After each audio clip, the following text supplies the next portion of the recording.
আপনারা এতক্ষণে দেখে আসছিলেন যে তিনি হজে যাচ্ছেন।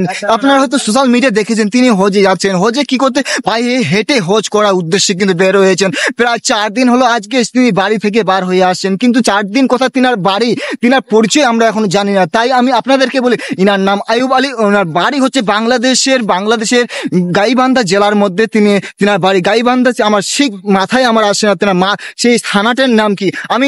আমি যে তিনার সঙ্গে আজকে ঘুরছি বা তিনার সঙ্গে আমি রাস্তা অতিক্রম করছি, আমি সাধারণ মানুষের কাছ থেকে একটাই কথা শুনে আসি, তিনি 2000 গত বছরে তিনি কিন্তু সাইকেল চালিয়ে হজের উদ্দেশ্যে রওনা দিয়েছিলেন। আর সেই সাইকেল চালিয়ে তিনি আমাকে বলেন যে আমিও সাইকেল চালিয়ে হজের উদ্দেশ্যে রওনা দিয়েছিলাম, কিন্তু সেটা আমার পক্ষে সম্ভব হয়ে ওঠেনি। তাই তিনি এবারও কিন্তু সেই হজ করবেন বলে মনে বাসনা নিয়ে, মনে আশা নিয়ে তিনি কিন্তু আবারও গত 3-4 দিন হলো তিনি বাড়ি থেকে বেরিয়ে পড়েছেন। 2025 সালে হজ করবেন। একদিকে আজকে কিন্তু আরাফাতের ময়দান হচ্ছে, আর সেই কিন্তু তিনি আজকে আবারও কিন্তু একই পথেই কিন্তু হজের উদ্দেশ্যে কিন্তু হেঁটেই চলেছেন। আমি একজন যুবক হয়ে কিন্তু আমি তিনার সঙ্গে হাঁটতে পারছি না।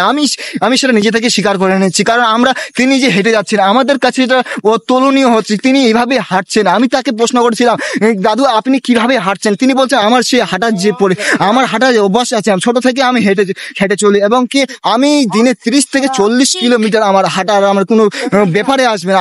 আমি যদি এইভাবে হাঁটতে থাকি তাহলে আমি প্রায় 7 মাসের মধ্যে পৌঁছে। তিনার দাদু বলছেন যে তিনি 8 মাস ধরে 8 মাসের একটি টার্গেট নিয়েছে। 8 মাস নিয়ে কিন্তু তিনি এইভাবে এগিয়ে যাবেন। 8 মাস তিনি এইভাবে হাঁটতে পারলে কিন্তু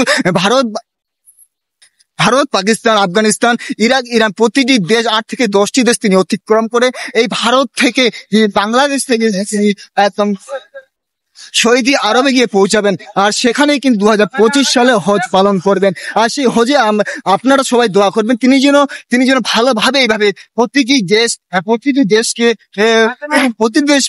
দেশ পায়ে হেঁটে গিয়ে কিন্তু হজ করতে